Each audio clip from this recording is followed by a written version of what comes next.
Brasil! Bem-vindo à disciplina de Sistemas Operacionais. Meu nome é Simone e vou estar com vocês durante todo esse período. Olha, gente, vou te contar um negócio, não é propaganda não, mas é a melhor disciplina do curso todo. Eu acho, pelo menos, né? Além do mais, tem eu aqui, né? Bom, gente, hoje é a nossa primeira aula, então vamos ver como essa disciplina funciona, vamos falar sobre o conteúdo, né, de uma forma geral. E, claro, vamos começar com a matéria, porque, né, o tempo ruge. Brincadeira, bom? Antes que diga, ih, olha lá, ó, errou. Não, brincadeirinha, ok? Muito bem. Essa disciplina, sistemas operacionais, como eu falei, é uma disciplina muito interessante, porque todos nós usamos computador e todos nós sabemos dos problemas, das dificuldades, né, que nós temos quando vamos instalar um programa, quando congela, quando o mouse não funciona, quando, sei lá, milhões de zicas que podem acontecer, ok? Mas por que isso, né? Por que essas coisas estão acontecendo? Nós já vimos uma parte quando falamos em organização de computadores, né? Como é que funciona, como é que o processador e memória estão relacionados, quais são as funções do hardware para fazer, né, com que os programas funcionem adequadamente, tá certo? Mas, em termos de programa, em termos de software, aliás, quem falou software aqui? Fui eu? Então tá, vamos ver, é software mesmo? Não. Depois, vamos falar sobre a estrutura da disciplina em si, né, como funciona a disciplina, falar de uma coisa que vocês amam de paixão, que são os fóruns, né? É a hora da gente esquentar os tambores, né, botar lá para funcionar. Vamos falar, né, de uma revisão de conceitos de organização de computadores, revisão de conceitos, e depois falar de alguns conceitos básicos de sistemas operacionais. Ok? Vamos começar? Bora! Aula de hoje. Vamos ver o que tem dentro do sistema operacional, né? Vamos falar um pouco sobre algumas diferenças, né, dos sistemas existentes. No nosso mundo costuma ser só Windows, né? Eu não estou aqui para fazer propaganda de sistema não, tá, gente? Não é nenhum nem outro. É claro que eu vou falar das marcas, né, mais conhecidas e mais populares, Windows, Linux, enfim. Nós usamos mais em microcomputadores. Não quer dizer que não existam outras, né, igualmente boas, só que são para outras plataformas, né? Vamos falar da estrutura do sistema operacional, tá? Para que serve o sistema operacional, modos de acesso, enfim, questões de proteção, para que existe o sistema operacional, tá? E falar sobre sistemas concorrentes, né? O famoso sistema multitarefa que nós começamos a ver em organização de computadores quando falamos de interrupção. Não sei se vocês lembram, mas lá, né, em organização, falamos que as interrupções são importantes para sistemas multitarefa e agora vamos entender por que dessa importância, tá? Claro, não precisem ficar preocupados. Vamos rever o que é uma interrupção, quais são as etapas, como é que funciona, blá, blá, blá, blá, blá, blá, blá, ok? O objetivo, gente, é que depois dessa disciplina, vocês realmente esqueçam a existência de duendes verdes habitando as profundezas da CPU, ok? Entendam que hardware e software, né, formam um único conjunto e esse conjunto tem que estar, né, combinadinho, tá certo? Existem regras para que eles funcionem, né, azeitados, né? E um não funciona sem o outro, tá certo? Não adianta um querer correr muito se o outro não acompanha e vice-versa. Então, sistemas operacionais e hardware tem que andar, né, de mãozinha dada, ok?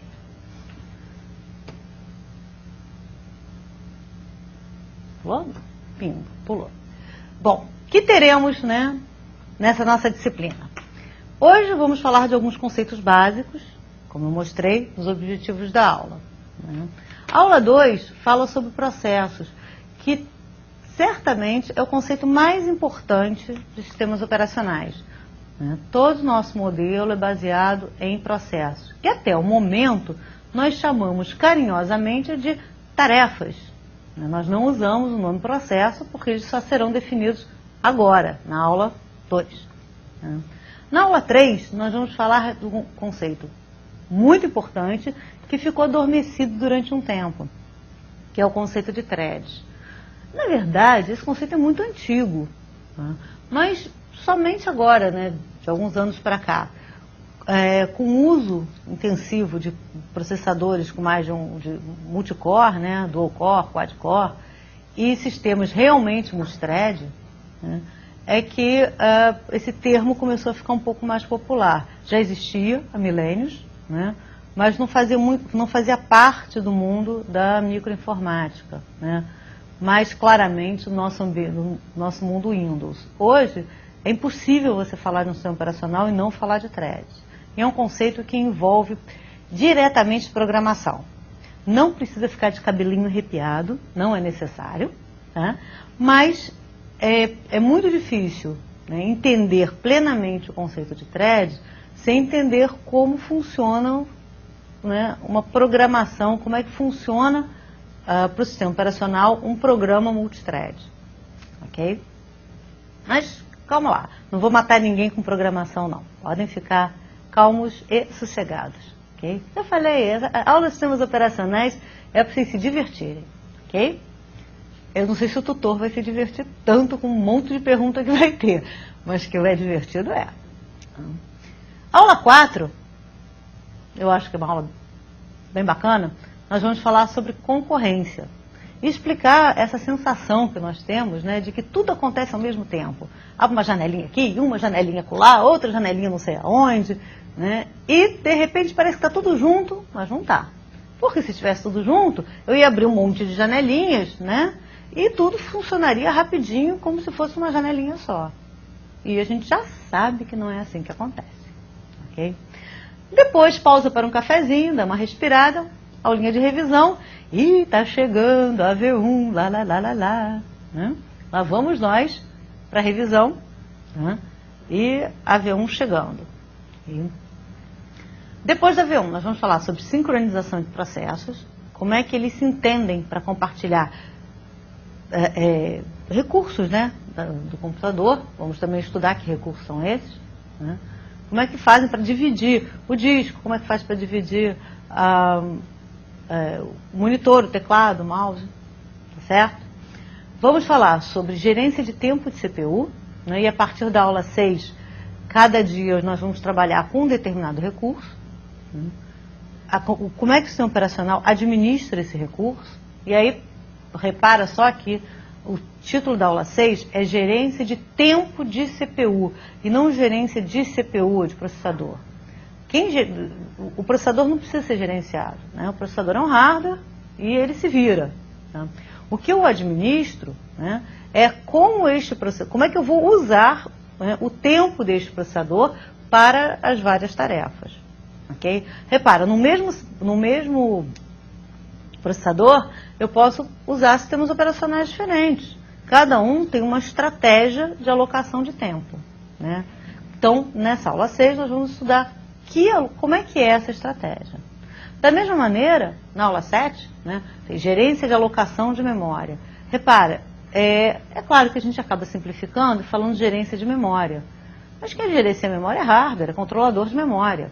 O que eu vou administrar com o sistema operacional é como distribuir a minha memória para todas as tarefas que existem, né, que estão lá disputando recursos. Então, o meu recurso não é a memória, é o espaço de memória. É esse recurso que o sistema operacional administra. De novo, para o mesmo conjunto de hardware, né, processador, memória, eu posso ter sistemas operacionais diferentes e cada um tem uma estratégia diferente para alocar memória. Okay?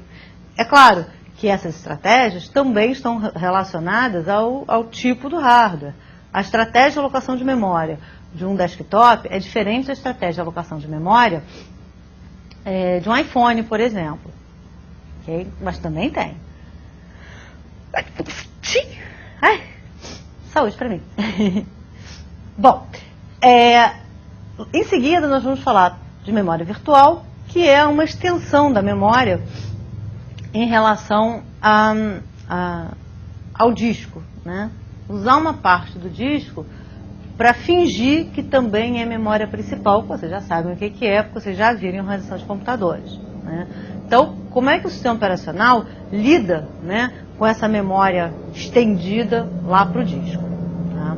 E mais um cafezinho, outra aula de revisão, né? E nessas aulas a gente vai procurar fazer alguns exercícios, enfim. Nessa segunda aula, principalmente, né, tem muito exercício que envolve estratégia de alongamento, estratégia de alocação, como é que usa a memória virtual, né, tem mais continha e tudo. Na primeira, menos um pouco, mas na segunda tem bastante. Né. As últimas duas aulas, né, vão tratar de sistemas de entrada e saída, né, como é que eu vou trabalhar com esse recurso de entrada e saída, né, como é que o sistema operacional vai administrar esses recursos e como ele implementa um sistema de arquivos, um ou mais de um, né, como é o caso do Linux, sistemas de arquivos, né, como é que ele trata da informação armazenada no disco. Né. Será que eu preciso dele mesmo ou não preciso? Ou preciso de vez em quando? Okay? Então, com essas 10 aulas, mais as de revisão, né, é que nós iremos estudar, né, todas as características de um sistema operacional. Ora, perguntariam para a tia Simone, nós vamos falar de Linux? Nós vamos falar de Windows? Gente, alô, isso não é um curso de formação de técnico de computador, certo? É claro que eu vou usar Linux como exemplo, em alguns casos vou usar Windows também, né? Não tem, como eu falei, eu não estou levantando nenhuma bandeira, mas para algumas coisas é mais fácil eu demonstrar algum conceito usando Linux do que usando Windows, né? Vamos usar um simulador chamado só assim, já na aula 2. Tá? Mas a intenção não é ensinar a formatar HD, instalar software, tirar vírus, nada disso, né? É entender como funciona um sistema operacional. Okay? E a partir daí, o que vier, a gente traça. Vem Linux, vem Windows, vem X, vem Solaris, seja lá o que for. Entendeu como funciona? Tá? Então, você vai entender isso mais da vida. Igual programação. Entendeu como é que programa? Entendeu o algoritmo? Tá?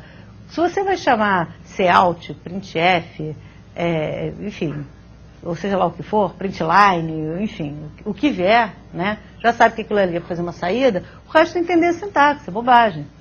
Uma vez construída a lógica, né, construída a forma de pensamento, né, o que vier, a gente traz. Ok. Chega de abobrinha, né? Chega de information e vamos trabalhar. Quem disse que não tem trabalho hoje? Tem. Ih, não, ainda falta mais uma. Tá?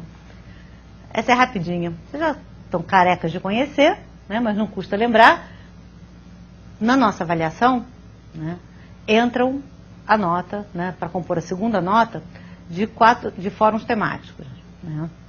Nós teremos 4 fóruns temáticos, ok? E vocês vão receber as datas de início e término de cada fórum, tá? Que devem ser respeitadas. Não é porque o tutor é bonzinho ou porque o tutor é mauzinho, né? Vai, eu postei depois. Se não tiver uma data de começo e de fim, né, o tutor não tem como acompanhar. Aí você vai postar alguma coisa e vai dizer, ué, o tutor não me respondeu. Claro, ele está dando atenção ao 3º fórum, ao 4º fórum, seja lá qual for. Não tem como a gente ficar localizando mensagens de fóruns anteriores, ok? Os fóruns temáticos são os fóruns que são pontuados, ou seja, vão fazer parte da composição da nota de vocês. Agora, não basta escrever, né, abobrinhas múltiplas para que esse fórum seja pontuado, gente. Isso é uma discussão que nós temos todo o período. Tá? Fórum não é certo e errado. Não é isso está certo, isso está errado. Fórum é discussão. Mas para ter discussão, não basta você dizer sim, não, concordo, não concordo, ou pegar um texto lá de algum lugar e colocar, e não fazer nenhum comentário a respeito. Né? Mesmo que você cite a fonte. Tá certo? O fórum, para ser pontuado, ele tem que contribuir positivamente. Todas as mensagens são validadas pelo tutor de vocês, né? Como uma contribuição positiva ou não. No final, nós temos um relatório que diz quantas contribuições positivas em cada fórum você teve, tá certo? O máximo possível, você vai ter 2 pontos, ok? Então, participem, se vocês participarem, né, adequadamente dos 4 fóruns, certamente vocês vão ter os 2 pontos. Ora, tia Simone, o que é participar adequadamente? Se eu escrever uma coisa errada, eu estou participando adequadamente?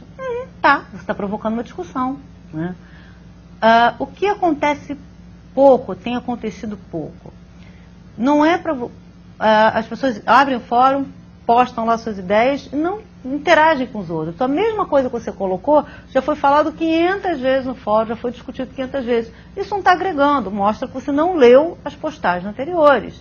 Então é importante, acompanhe as discussões, né? Interfere. Um colega postou alguma coisa, né? Critica ou comenta. Criticar não quer dizer que esteja ruim, não, né? Comenta, não, olha só, eu tive uma experiência com isso aqui, foi assim, assim, assado. Tá? Enriquece o debate. Nós, professores, né, vamos fazer a mediação disso. E, é claro, corrigir quando houver algum conceito errado. Né? A intenção não é deixar assim, solto. Tá? Mas a ideia do fórum não é dar ponto para quem acertar a pergunta. A ideia do fórum, como você pode ver, a pergunta ela é bem abrangente. Vocês vão ver que é bem geral. A ideia do fórum é discutir um assunto. Tá? E aí, claro, você pode ter uma visão errônea desse assunto e nós vamos acertar essa visão. O que não quer dizer que a participação não seja positiva. Né? Agora, pegar um trecho da internet, colocar lá para se livrar, tá?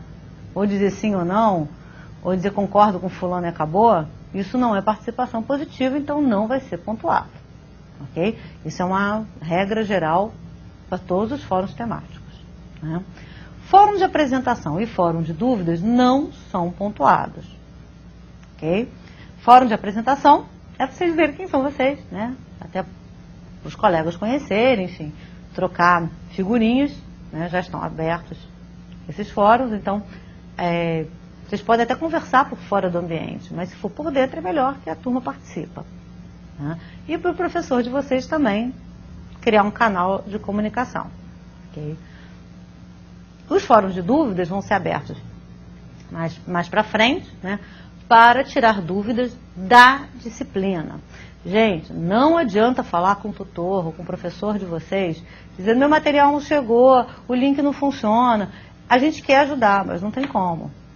Né? O que eu vou fazer é a mesma coisa que vocês vão fazer, né? Encaminhar a mensagem. Então, vocês têm um canal de comunicação, né, que é o Fale Conosco, por e-mail, vocês têm o telefone da central. É claro, um problema particular seu, de nota, por exemplo, minha nota não apareceu na tua disciplina, o que houve? Claro que você pode perguntar para o tutor, né? Está precisando de ajuda em alguma coisa? Nenhum problema. Ninguém vai ser mal criado e dizer, não vou falar com você. Isso não é isso. Mas entendam, nós não temos nenhuma gerência sobre isso. Né? Eu não tenho como saber se o teu material vai chegar ou não vai chegar. Tá certo? Então, vocês podem até perguntar, mas a gente não vai ter como ajudar. Vai fazer a mesma coisa que vocês, encaminhar para a central de atendimento. Tá certo? E é claro que se vocês encaminharem direto, vocês comem uma etapa. Ok? Conte com o professor de vocês para dúvidas o tempo todo. Não entendeu? Pergunta. Não entendeu de novo? Pergunta de novo. E se não entender de novo? Pergunta de novo. Tá certo? Não é pelo fato de nós estarmos, né, não muito próximos, né, tem um computador entre nós, né, que nós não estamos aqui para tirar dúvida. Tá? Todos os fóruns são lidos todos os dias. Okay? Então, teve dúvida? Pergunta. Mas, se você perguntar no lugar certo, fica mais fácil da sua resposta ser atendida mais rápido. Né? Se, por enquanto, o fórum de dúvidas não está aberto, manda uma mensagem pela central de mensagem. Não adianta você postar uma dúvida no fórum de integração, porque a chance, né, você ser respondido imediatamente, diminui. Manda uma mensagem, imediatamente você vai ser respondido. Tá certo? Imediatamente, claro, é força de expressão que o professor não fica plugado 24 horas, mas provavelmente no mesmo dia você vai ser respondido. Ok? Agora eu acho que chega de verdade, né? Eu acho que eu já passei por toda a parte funcional da disciplina. E de resto, pessoal, conte comigo, tá bom? Agora sim, vamos trabalhar? Bora, né? Chega, né?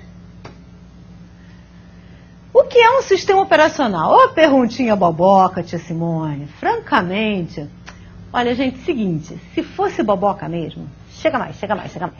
Se fosse boboca mesmo, eu não perguntava. Tá? Se eu estou perguntando, algum motivo tem, né? Botar aquele marquinha vermelha. Tia Simone perguntou. Tá? O que é um sistema operacional? É hardware? Não, não é hardware. Por quê? Porque hardware a gente chuta, né? E software a gente xinga. Então, se você não pode chutar um sistema operacional, ele não é hardware. Combinado? Combinado. É um avião? Ah, bom, eu espero que não, né? Eu realmente espero que não seja um avião, por mais que eu gostaria que fosse às vezes. Tá? Não é hardware, não é um avião, não é um super-homem. É software, yes, é software. Maravilha. Gente, não pode esquecer, é software. Ok? E lembre-se, né, não custa dar um reforço. Tá? Se é software, você também paga por ele, né? Então, lembre-se, pirataria é crime. Tenho certeza que nenhum de vocês vai usar software pirata. E não achem graça, não, eu estou falando sério. Tá? Se nós não valorizarmos a nossa profissão, ninguém vai fazer isso por nós. Nós que seremos desenvolvedores, né, projetistas, né, analistas, vamos desenvolver produtos. E vocês não vão gostar de ver o produto de vocês ser pirateado. Pensa num trabalho acadêmico, que algum colega de vocês copia e entrega ao professor como se fosse seu. Você ia gostar? Não ia, né? Imagina, ainda fica com os créditos do trabalho? Que chato. Né? Então, isso é pirataria. Não tem meia pirataria. Tá certo? Pensem nisso. Longe de mim, ataques de botar dedinho no nariz de ninguém, não é isso não. Mas, para refletir. Okay? Bom, e por que essa doida aqui está dizendo tão enfaticamente que é software? Por quê? Esse é um conceito importantíssimo. Vocês vão ver hoje mesmo por quê.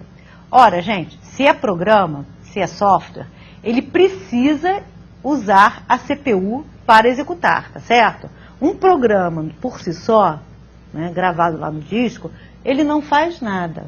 Um programa precisa ter a CPU, né, precisa da CPU, processador, para executar. Ok? Anota aí, marca em vermelho, não esquece disso, já vai ver por quê. Para que serve esse software? Um sistema operacional, na verdade, ele é composto por vários módulos, né? É claro, vocês estão vendo o material de vocês, e eu recomendo que leiam o material online primeiro, né? Existem várias estruturas diferentes de sistemas operacionais, mas todos eles possuem componentes para gerenciamento de tempo de CPU, para gerenciamento de espaço-memória, para tratamento de usuário, né? Para criar cotas, enfim, para criar alguma proteção para os usuários, né? Gerenciador de arquivos, entrada e saída, rede, enfim. Tá? E sistemas, quando está falando de proteção, tanto no nível de contas de usuário, né, em alguns casos, não são todos, quanto para evitar, né, aquela famosa tela azul da morte. Quem lembra daquele negócio? Né? Pois é. Vamos falar dela logo de cara.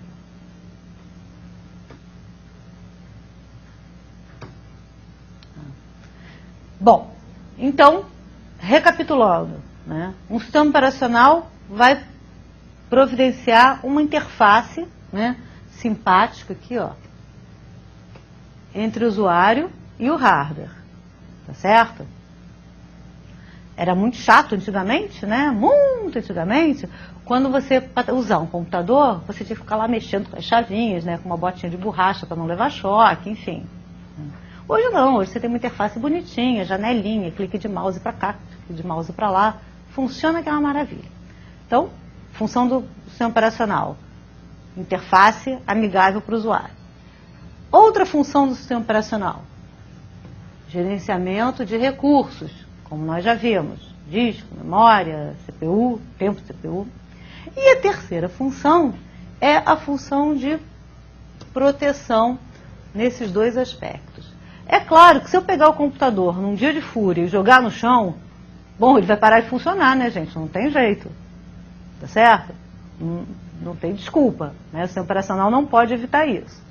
Mas eu tanto posso trabalhar a segurança, né, no nível aqui de proteção de arquivos, de acesso, quanto trabalhar a segurança para que o sistema se mantenha na presença de falhas. Tá certo? Essa telinha azul, alguns de vocês já devem ter visto. Graças a Deus, né, hoje isso já é uma coisa em extinção. Mas vamos entender por que ela acontecia, porque esse conceito é muito importante, né? Ora, problemas todo mundo tem, né? Programa que não funciona direito sempre vai existir. Tá? O que acontece é que o sistema operacional tem que passar por isso, né, e dizer, olha, não vai funcionar. E o sistema operacional tem que continuar funcionando, não pode fazer o computador, né, ir para o espaço pura e simplesmente. Certo? Ok? Muito bem. Para a gente entender um pouco melhor, né, todos esses conceitos, tá, vamos falar de duas classificações importantes, né, duas diferenças importantes dos sistemas operacionais modernos. Tá? Depois que nós entendemos bem o que é multitarefa, né, nós vamos falar sobre essa mudança de modo, né, vai facilitar o entendimento, e depois mostrar como é que funciona a concorrência. Tá? Bom, atualmente nós não temos, que eu me lembre, né, fora DOS, sistemas monotarefa. O próprio sistema operacional do iPhone já é multitarefa também, né? Então, claro, em dispositivos menores você vai ter sistema monotarefa. Monotarefa significa uma tarefa de cada vez, como era no DOS, né? Uma tarefa significa, carrega um programa para a memória, executa o programa. Quando esse programa terminar, carrega outro programa para a memória, executa o programa. O que acontece, né? Durante a execução desse programa, existem alguns tempos, né, de espera. Por exemplo, o programa está executando, faz um acesso ao disco. O disco é um dispositivo lento. Então, enquanto ele está acessando o disco, a CPU está esperando, né? Está lá quietinha, sem fazer nada, esperando aquele acesso completar, terminar, né?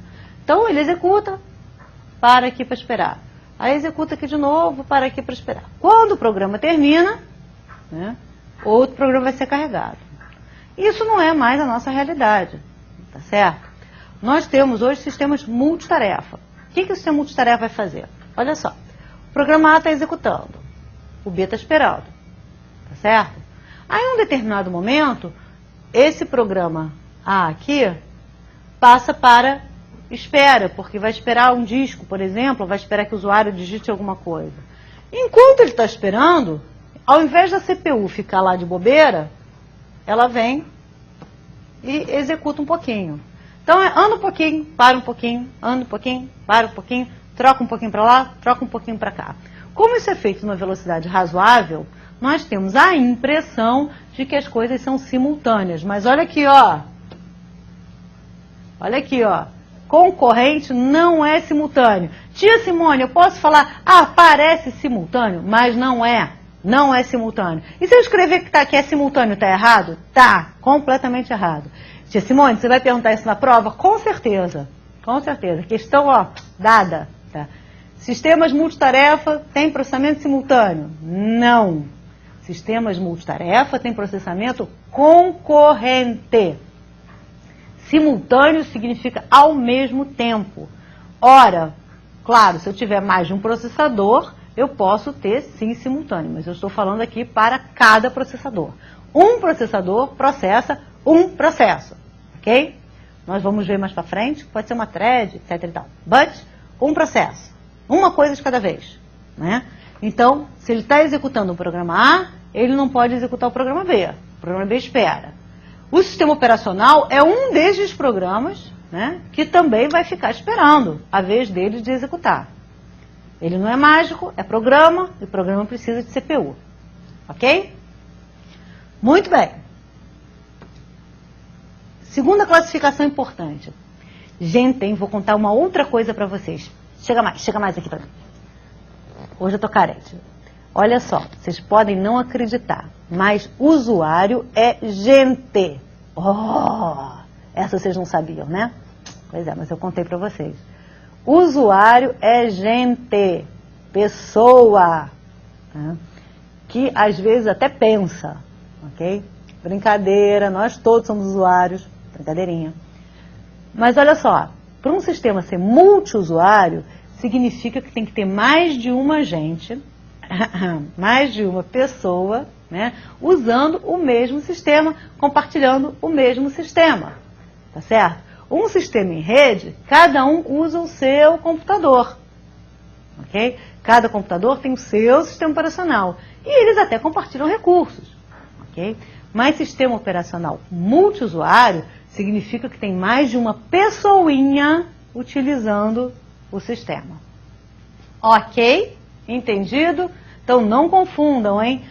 Claro que se mesmo numa rede eu tenho lá um computador e eu posso, né, ativar processo nesse computador, não quer dizer que aquele sistema lá seja multiusuário. Simplesmente ele é multitarefa, né? Funciona em rede. Tá? Mas multiusuários significam que várias pessoas compartilham de fato o uso lá do processador, da memória, do sistema operacional. Ok? Ora, de Simone, isso existe? Claro que existe, né? Linux, por exemplo, aqui, né, um exemplo que eu botei aqui no desenho. Linux, por exemplo, é o caso de um sistema multiusuário, tá certo? Então, eu tenho um único conjunto, né, CPU, memória, sistema operacional, né, e cada usuário compartilha aquele recurso, ok? É claro que eu tenho determinadas situações, como virtualização, que finge que é multiusuário, tá certo? Mas você não tem o compartilhamento daquele ambiente. Então, parece, mas não é. É claro que eu estou usando, vocês vão ver em alguns casos, né, aplicações multiusuário. Isso é uma definição dizendo que aquela aplicação pode ter várias pessoas usando, né, cada um na sua máquina e compartilham lá uma base de dados. Não é isso que eu estou falando. Estou falando de sistema operacional multiusuário. Ok? Linux é um sistema operacional multiusuário.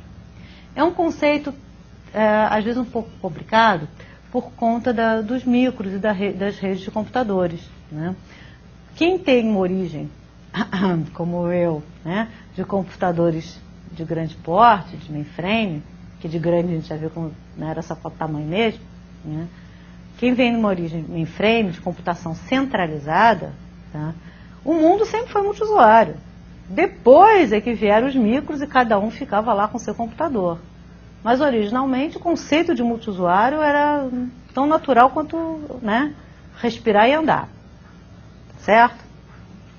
Muito bem. Ora, cada usuário, né, quando ele está tendo um acesso aqui ao sistema, né, ele, no mínimo, representa uma tarefa. Né? Na pior das hipóteses, ele é uma tarefa, porque eu tenho que ter lá um login, uma senha, um interpretador de comandos, uma interface gráfica, tá certo? Então, um sistema multiusuário, obrigatoriamente, é multitarefa. Porque cada usuário corresponde a, pelo menos, uma tarefa naquele sistema. Tá? A recíproca não é verdadeira. Né? Nem todo sistema é multitarefa, a maioria, inclusive, né, é multiusuário. Mas todo sistema multiusuário é, sim, multitarefa. Ok? Bom, depois que nós falamos dessas classificações, né, que são importantes, vamos entender a questão da proteção de acesso e da tela azul da morte, né? Nunca mais, se Deus quiser. A gerência de recursos, nós vamos trabalhar ao longo do curso, né? Não vou dar muita ênfase nisso hoje, porque nós vamos ter, como vocês viram lá na programação, uma aula dedicada para cada parte, né? Para cada recurso que nós vamos gerenciar. Okay? Então vamos entender o que era aquela tela azul da morte, porque a questão da segurança e da mudança de modos de acesso. Tá? Antigamente, quando a gente tinha tela azul, lá no Windows 98, tá? O sistema operacional ele era desprotegido. Ou seja, eu podia executar diretamente uma função do sistema operacional, tá certo? Eu, como usuária desprivilegiada, eu pedia o acesso ao sistema operacional, por exemplo, para escrever no disco, para escrever na memória, né? mesmo sem saber. Eu estou lá executando meu programa, né? E o meu programa eu preciso escrever na memória, eu preciso escrever no disco. Só que, eventualmente, o meu programa gerava endereços, por exemplo, de memória, que não poderia gerar. Né? Não deveria fazer. E aí, eu pedi para o sistema operacional fazia, corrompia tudo e blá, blá, blá, buf. Lá vem lá a tela azul, dizendo, olha, ferrou tudo. Tá? Puxa, mas euzinho, usuária, pobrezinho, vou ter que me preocupar com esse tipo de coisa? Vou ter que saber onde é que coloca a memória, onde é que não coloca? Quero que o meu programa rode. Eu quero que funcione. Né? Certo você. Nós, usuários, devemos usar o computador, usar o sistema operacional. Né? Para isso, foram criados, os modos de acesso. Modo usuário, para acabar, tá? Modo usuário é o modo que nós trabalhamos normalmente, né? Em que eu não tenho acesso às funções do sistema operacional que podem comprometer o meu sistema. São as funções, né, são as instruções privilegiadas. Eu não consigo chegar nelas diretamente. Se eu quiser, mas eu preciso escrever no disco, eu preciso escrever na memória, eu preciso fazer tudo isso. Né? O que eu vou fazer? Eu vou usar uma funçãozinha, modo usuário. Tá? Essa funçãozinha, né, por exemplo, escreva na memória.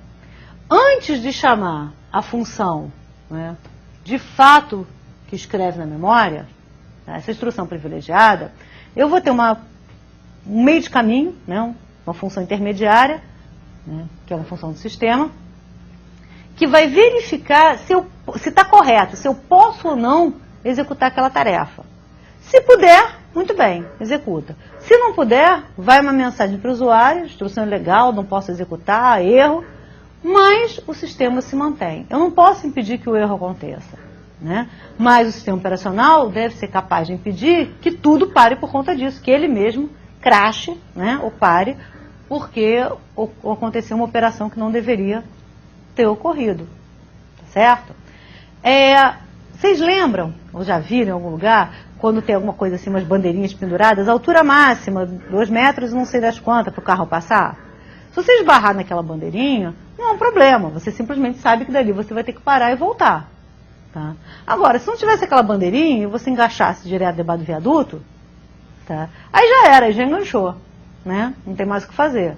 Então, a chamada ao sistema, ou system call, como está aqui, né, é exatamente isso, né? É uma porta de acesso.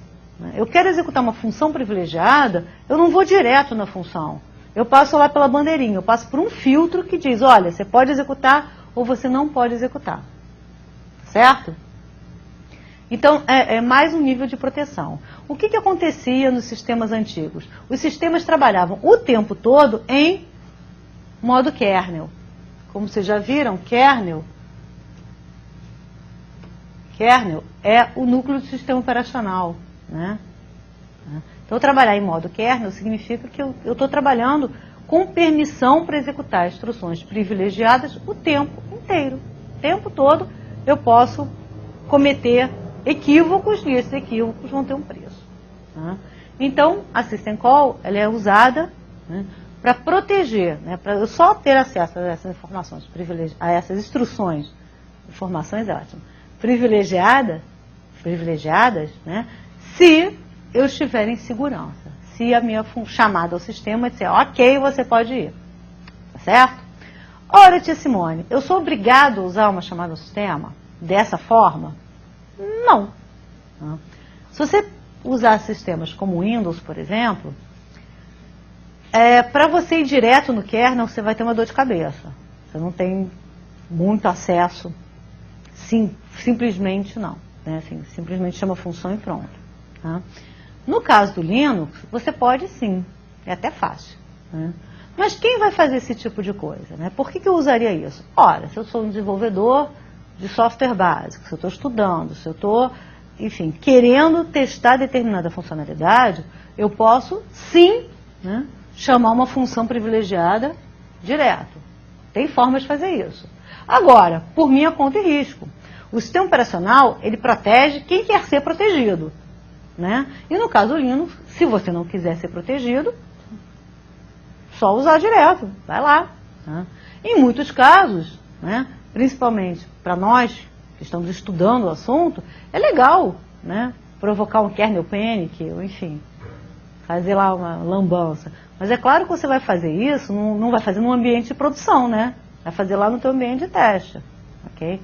E se eu fizer tal coisa, vai arrebentar tudo? Vai, é legal, arrebentou, maravilha. Então, em alguns níveis de desenvolvimento, até por otimização, você pode sim acessar diretamente funções do kernel. Tá?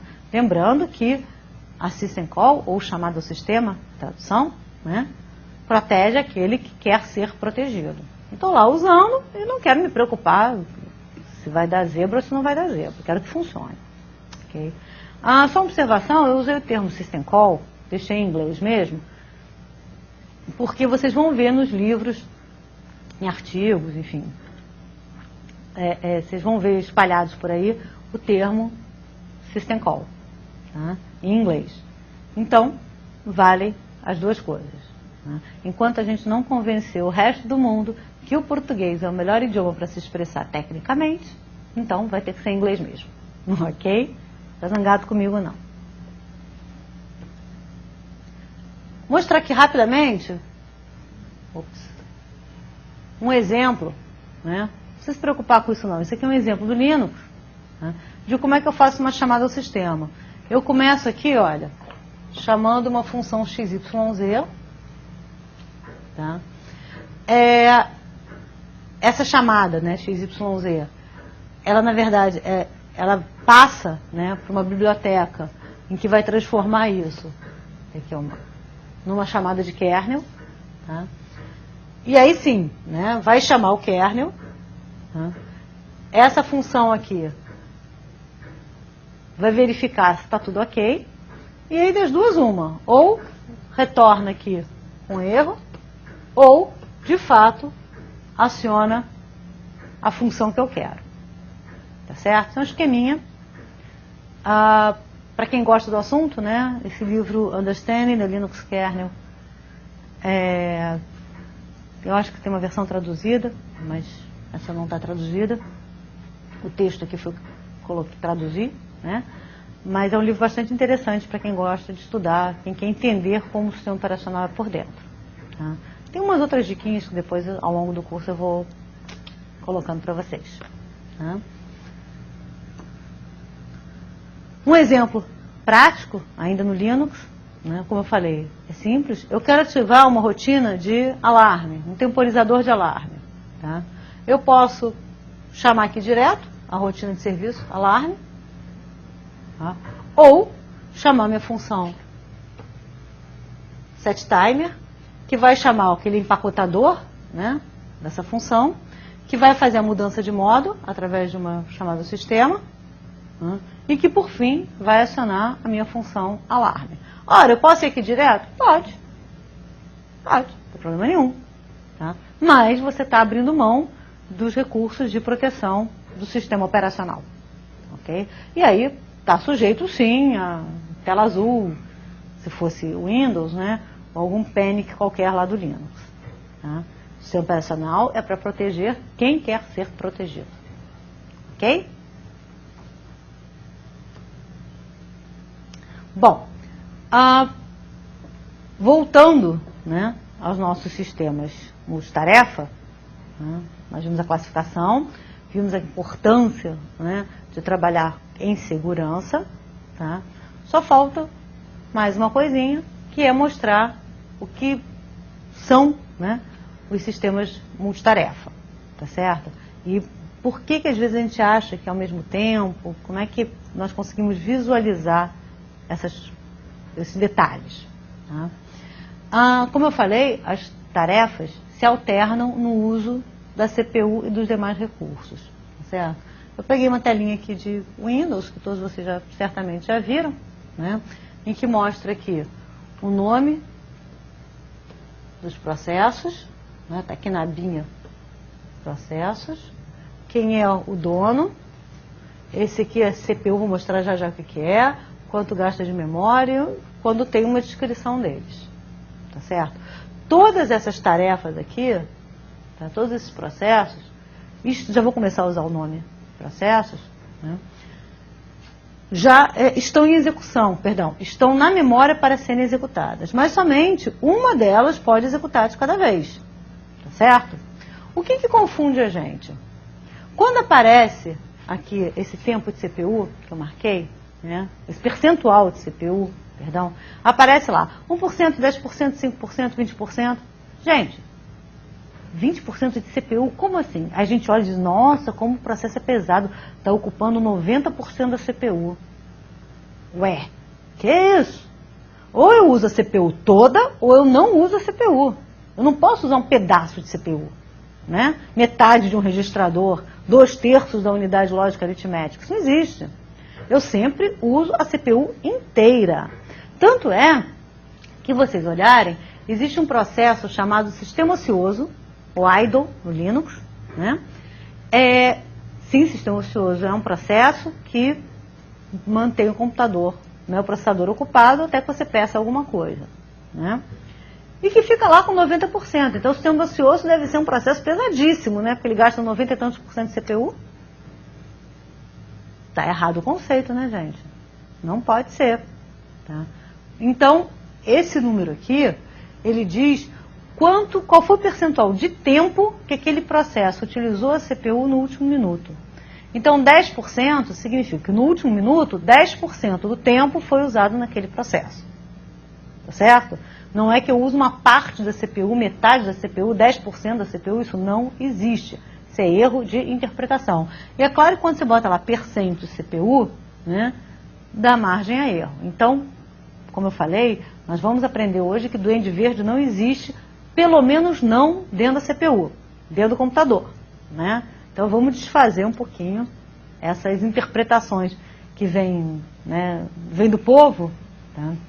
Mas que não são verdade, ok? Muito bem. Nós, na verdade, visualizamos assim, né, várias tarefas. Mas, de fato, o que acontece é aquela nossa tabelinha de interrupções em que o hardware pede uma interrupção, né, o processador salva o PC e o PSW, né, passa o controle para a rotina de tratamento da interrupção, que no final é responsável por recuperar os registradores, tá certo? Lembra que eu falei que sistema operacional é software? Ora, se ele é software, gente, então ele não pode interromper nenhum processo de execução, né? Para ele poder interromper alguma coisa, ele deveria estar executando, tá certo? Se ele não está executando, quem está executando é outro, como é que ele vai ter alguma ação? Não pode. Então o sistema operacional não tira ninguém de lugar nenhum, tá certo? Quem tem que tirar ou promover alguma mudança, nós vamos ver isso na próxima aula, é o hardware, ok? Vou fazer uma simulação aqui rapidamente de uma interrupção, tá? Nós já vimos isso em org-comp, mas agora eu vou mostrar com um pouquinho mais de detalhes para fixar esse conceito, tá bem? Olha só, vamos passar aqui, tem uma aplicação, tá? Essa aplicação está executando um endereço hipotético aqui 101, tá? E, nesse momento, o PC é 102, que ele aponta para a próxima instrução, e o PSW, né, é o estado da aplicação, seja lá ele qual for, tá? Uma série de bits aqui. E a minha pilha de sistema está vazia. Num determinado momento, ocorre uma interrupção. Tá? Eu termino a execução da 101. Ela não para no meio, não. O que a CPU vai fazer? Tá? Ela vai salvar o PC na stack. Certo? Eu já identifiquei que eu quero executar uma rotina aqui de interrupção. Tá? Mas ainda não comecei. Primeiro a CPU salva o PC. Depois a CPU salva o PSW. Primeiro ela salva, né, o estado lá da aplicação. Agora que está tudo garantido, eu posso sim alterar o PC e o PSW, né? Próxima instrução passa a ser agora a instrução da rotina. Tá certo? O que essa rotina vai fazer? A primeira coisa que ela tem que fazer é guardar aqui no stack os registradores os demais registradores que vão ser utilizados, né? AX, BX, CX, sei lá. né, a aplicação pode, se ela precisar desses registradores, né, se essa rotina de tratamento precisar desses registradores, ela coloca lá na pilha. E aí vem executando aqui feliz e satisfeita. Tá? Num determinado momento, ela chegou lá na última instrução, acabou a rotina, o que ela vai fazer? Primeiro, a rotina terminou, vai recuperar os registradores que estavam aqui, ó. Então, se ela salvou a X, bota a X no lugar. BX, bota a BX no lugar. E assim vai. Tá? Depois, ela vai recuperar o PSW. Tá? Mas repare que, por enquanto, tá, eu ainda estou aqui na rotina. Não saí daqui, não. Botei 510, 511, 512. Já estou aqui na rotina. A última coisa que ela vai fazer vai ser recuperar o PC. Ora, o PC não é a próxima instrução que vai ser executada? É. Eu não tinha guardado que era 102? Tinha. Então, eu volto a executar aqui a próxima instrução. Ok? Isso foi só uma recordadinha de organização de computadores. E aí eu continuo aqui executando, feliz da vida, minha próxima instrução passa a ser 103, blá, blá, blá, blá, blá, blá. Tá certo? Muito bem. Então, resumindo, o sistema operacional é um conjunto de programas, é software, logo ele não pode executar, ele não pode interromper ninguém, né? Se ele não estiver de posse da CPU, ele não pode fazer nada se ele não estiver de posse da CPU. Tá? Ele tem que providenciar a interface com o usuário, administração de recursos, segurança e estabilidade. É fundamental para um sistema multitarefa que existam interrupções. Não existe sistema multitarefa decente, né, sem interrupções. Para que serve a interrupção? Justamente para promover a troca, né, das tarefas, tá, no uso da CPU, a alternância das tarefas no uso da CPU, dando a impressão que é simultâneo, mas não é simultâneo, é concorrente. Ok? Então, pessoal, na próxima aula nós vamos falar de processos. Vamos entender o que são processos, né? A estrutura, blá, blá, blá, blá, whiskas. Ok? Vejo vocês na aula 2. Beijo grande. Até lá.